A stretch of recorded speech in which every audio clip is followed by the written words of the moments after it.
সরকার পরিবর্তনে ভেঙেছে বাজার সিন্ডিকেট, দাম কমার দাবি বিক্রেতাদের। তদারকিতে থাকবে শিক্ষার্থীরাও।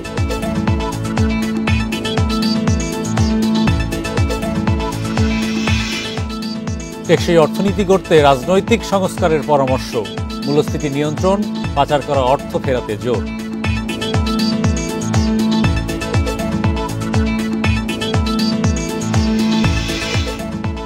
স্বাভাবিক হচ্ছে বিভিন্ন স্থলবন্দরের আমদানি রপ্তানির কাজ। ফিরছে শ্রমিকদের কর্মচাঞ্চল্য, স্বস্তি ব্যবসায়ীদের।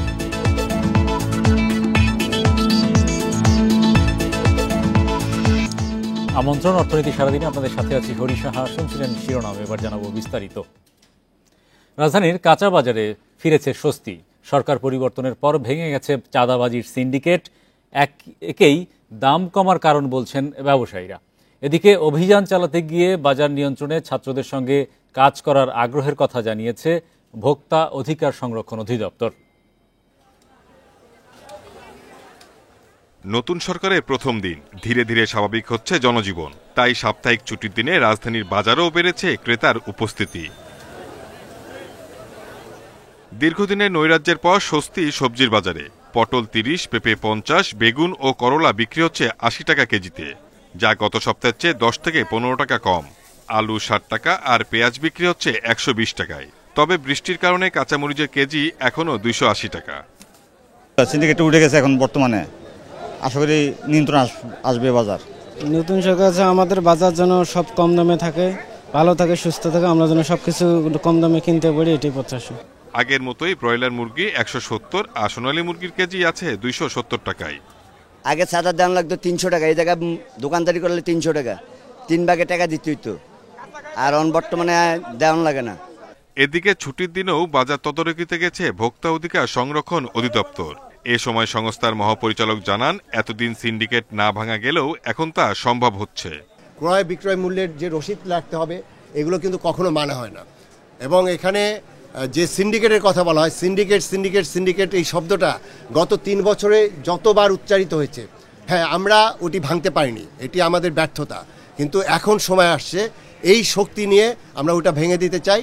বাজার নিয়ন্ত্রণে ছাত্রছাত্রীদের সঙ্গে মতবিনিময় সভা করার পরিকল্পনা রয়েছে বলেও জানিয়েছে ভোক্তা অধিকার সংরক্ষণ অধিদপ্তর। Shahid Ahmed, independent news, Dhaka. টেকসই অর্থনীতি গড়তে সবার আগে অন্তর্বর্তী সরকারকে রাজনৈতিক সংস্কারে মনোযোগ দেওয়ার পরামর্শ দিয়েছেন অর্থনীতিবিদরা। তাদের মতে দেশের মানুষকে ফিরিয়ে দিতে হবে অর্থনৈতিক মর্যাদা। এজন্য অন্তর্বর্তী সরকারকে জরুরি ভিত্তিতে উদ্যোগ নিতে হবে মূল্যস্ফীতি নিয়ন্ত্রণ, পাচারকৃত অর্থ ফিরিয়ে আনা এবং বৈদেশিক মুদ্রার বিনিময় হার ঠিক করতে। উচ্চ মূল্যস্ফীতি, ডলার সংকট, অর্থ পাচার বেড়ে যাওয়া, বৈদেশিক মুদ্রার রিজার্ভ আশঙ্কাজনকভাবে কমে যাওয়ায় অস্থিতিশীল হয়ে ওঠে দেশের অর্থনীতি। এ পরিস্থিতিতে ছাত্র গণ অভ্যুত্থানের মুখে ক্ষমতাচ্যুত হয়ে ৫ই আগস্ট দেশ ত্যাগ করেন সাবেক প্রধানমন্ত্রী শেখ হাসিনা। এর ৩ দিন পরেই ছাত্র জনতার দাবির মুখে অন্তর্বর্তীকালীন সরকারের দায়িত্ব নেন নোবেল বিজয়ী অর্থনীতিবিদ ডক্টর মোহাম্মদ ইউনূস। অর্থনীতির অচল অবস্থা থেকে মুক্তি দিতে নতুন অন্তর্বর্তী সরকারের কাছেও প্রত্যাশা বেড়েছে মানুষের।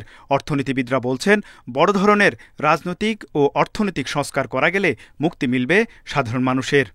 যদি আমরা আগামীতে রিফর্ম করে এটা থেকে বের হয়ে আসতে চাই টেকসই ভাবে, তাহলে কিন্তু পলিটিক্যাল রিফর্মটার দরকার হবে। পলিটিক্যাল রিফর্মটা গুরুত্বপূর্ণ। এই জন্য আমি বলছি যে যদি রাজনীতি ঠিক না থাকে, অর্থনীতি ঠিক থাকতে পারে না।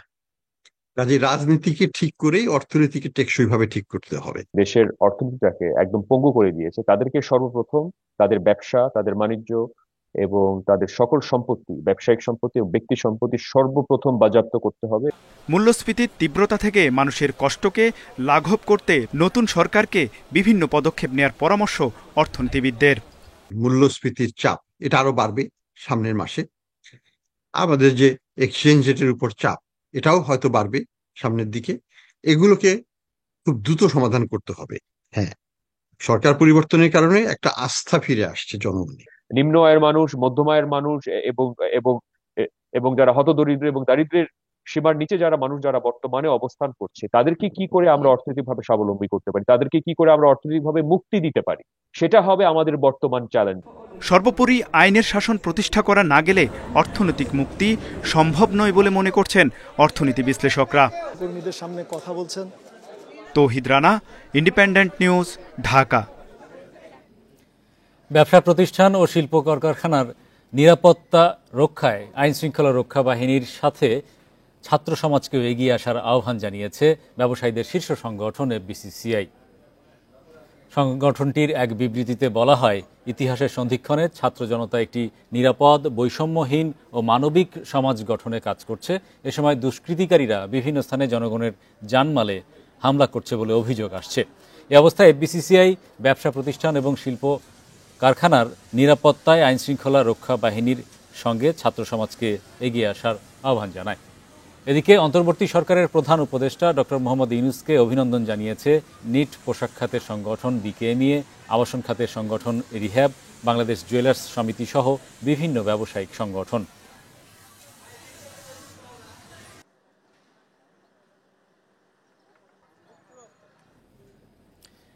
বুধবার থেকে রপ্তানিমুখী শিল্প কারখানা খুলেছে। সেখানে আজকেও আমরা দেখতে পেয়েছি যে শ্রমিকরা কাজে যোগ দিয়েছে। এ বিষয়ে বিস্তারিত জানাতে আমাদের সঙ্গে গাজীপুর থেকে যোগ দিচ্ছেন সহকর্মী আবুল হাসান। আবুল হাসান, আমরা জানতে পেরেছি যে কলকারখানার নিরাপত্তায় কিন্তু স্বেচ্ছাসেবকরা নিয়োজিত হয়েছেন, পাশাপাশি সেনা টহল রয়েছে, আনসার সদস্য রয়েছে। কেমন কর্মচাঞ্চল্য দেখছেন শিল্প এলাকায়?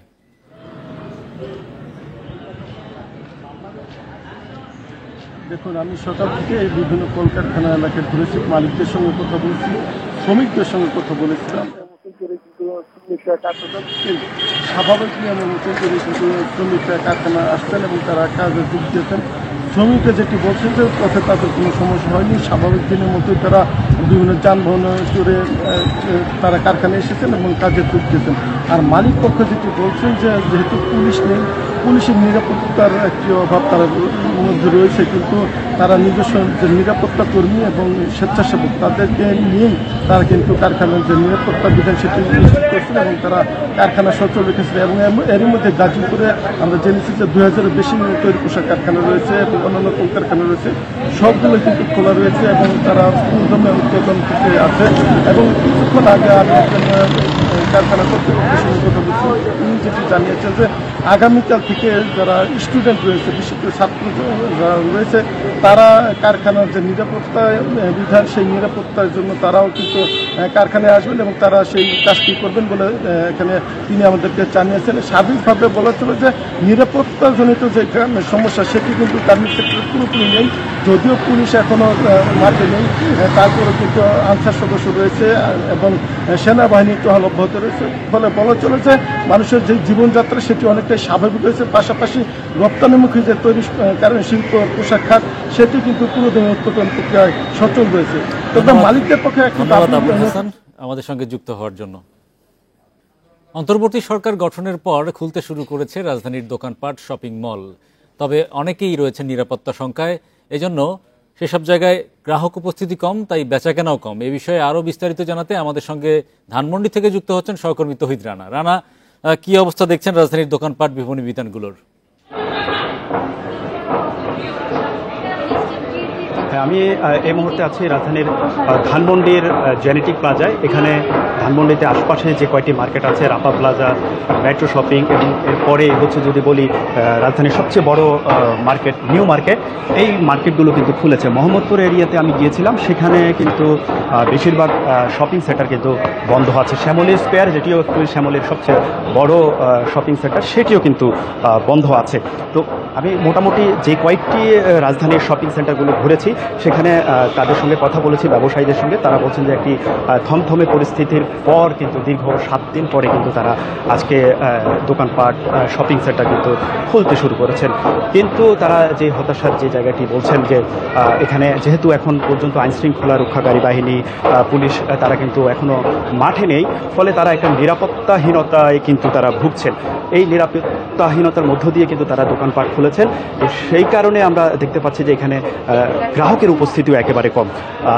গ্রাহকদের সঙ্গে তাদের সঙ্গে কথা বলেছি, তারা বলছেন যে অনেক দিন পরে তারা শপিং সেন্টার খোলা দেখেছেন এবং সেই খবরে তারা কিন্তু এসেছেন, কিন্তু তারাও কিন্তু বলছেন যে একটা নিরাপত্তাহীনতার কারণে তারা ভয়ে ভয়ে এসছেন। আসলে কি হয় না হয় একটা শঙ্কা কিন্তু কাজ করছে। যতটা না শপিং তারা করছেন তার চেয়ে বেশি তারা একটু ঘোরাঘুরি বা অনেকদিন পরে তারা যেটা বলছেন যে ক্রেতারা যে একটা দীর্ঘ নিঃশ্বাস কিন্তু তারা নিতে পারছেন, সেই জায়গা থেকে কিন্তু তারা শপিং সেন্টারে এসছেন। আর ব্যবসায়ীরা যারা দোকানপাট পাশাপাশি শপিং সেন্টারগুলি খুলেছেন তারা কিন্তু যেহেতু নিরাপত্তাহীনতার বিষয় আছে, তারা নিজস্ব নিরাপত্তায় নিজেদের সিকিউরিটি ব্যবস্থা রেখে কিন্তু তারা শপিং সেন্টারগুলো খুলেছেন এবং তারা তাদের নিজস্ব সিকিউরিটি, আমরা কিছু কিছু মার্কেটে দেখেছি তাদের যে এখানকার যে দোকানপাটের যারা শ্রমিকরা আছেন, দোকানে কর্মচারী আছেন, তারাও কিন্তু তারা নিজেদের নিরাপত্তার জন্য দোকানপাটের সামনে কিন্তু দাঁড়িয়ে আছেন। পাশাপাশি তাদের যে নিজস্ব সিকিউরিটি ব্যবস্থা সেইটি কিন্তু তারা রেখেছেন। সবচেয়ে বড় কথা তারা যেটা বলছেন যে অনেক দিন পরে যেহেতু মার্কেট খুলেছে তাদের যে একটা ক্ষতি হয়েছে সেটি পোষানোর আশায় আছেন। নতুন অন্তর্বর্তী সরকার গঠিত হয়েছে, তাদের কাছেও তাদের প্রত্যাশা তারা যেন আইনশৃঙ্খলা রক্ষাকারী বাহিনীদেরকে দ্রুত মাঠে নামিয়ে আইনশৃঙ্খলা পরিস্থিতি নিয়ন্ত্রণ করে ব্যবসার যে একটি পরিবেশ সেটি যদি নিশ্চিত করতে পারে তাহলে তাদের যে ব্যবসার যে ক্ষতি সেটি কাটিয়ে উঠতে পারবে। মানুষজন শপিং করতে আসবে, তাদের যে দীর্ঘদিনের যে একটা। ধন্যবাদ রানা আমাদের সঙ্গে যুক্ত হওয়ার জন্য। এদিকে স্বাভাবিক অবস্থায় ফিরছে স্থলবন্দরগুলোর আমদানি রপ্তানির কার্যক্রম। ফিরে এসেছে শ্রমিকদের কর্মচাঞ্চল্য। পণ্য আনা নেওয়া শুরু হওয়ায় স্বস্তি প্রকাশ করেছেন ব্যবসায়ীরাও। বন্দর কর্তৃপক্ষ বলছে ক্ষতি কাটিয়ে উঠতে পুরোদমে চালু রাখা হয়েছে কার্যক্রম।